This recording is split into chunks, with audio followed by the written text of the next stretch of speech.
Using the formula sheet to find area or volume, then find the missing. Again, we use the chart. For example, two similar, so right away I'm going to think, use the chart. In fact, I'm going to go ahead and set up my chart.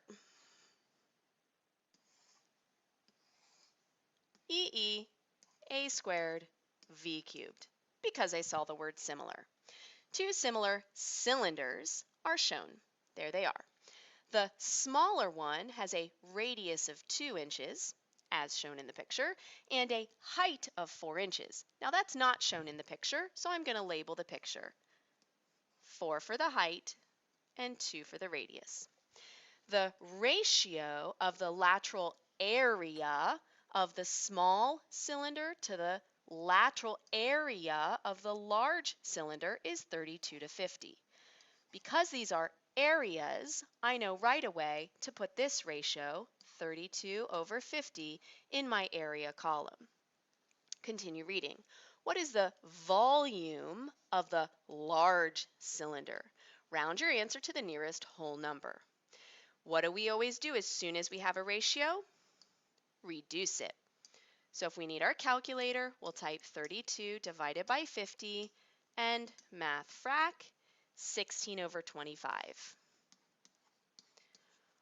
What do we always need to start with first? Our EE column. Always get back there first.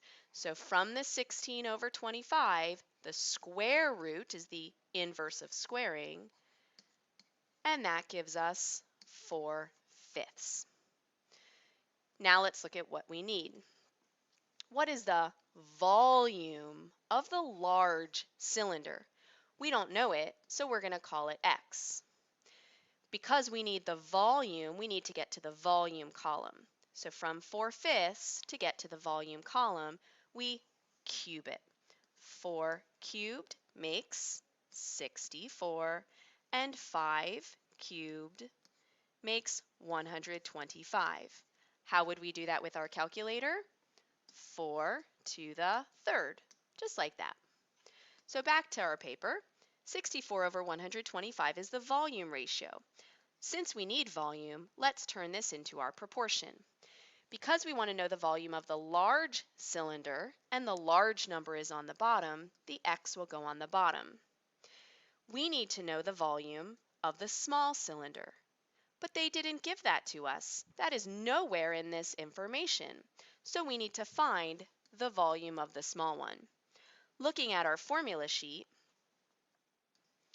we find the cylinder and see the volume formula, V equals pi r squared h.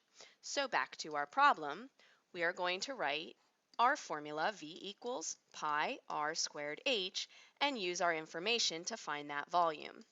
Radius is 2, and height is 4.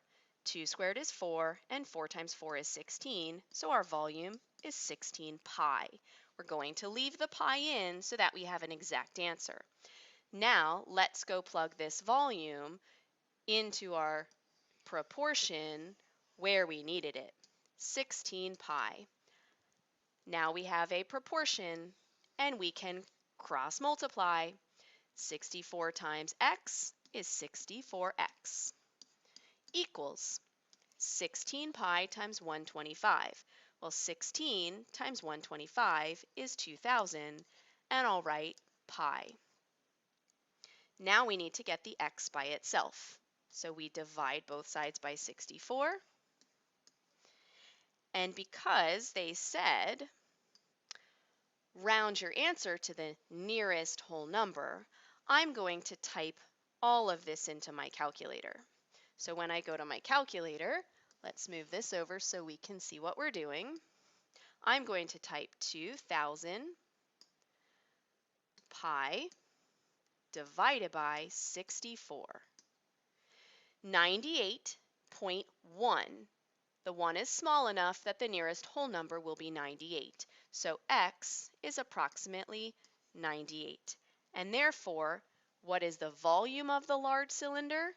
98 inches cubed.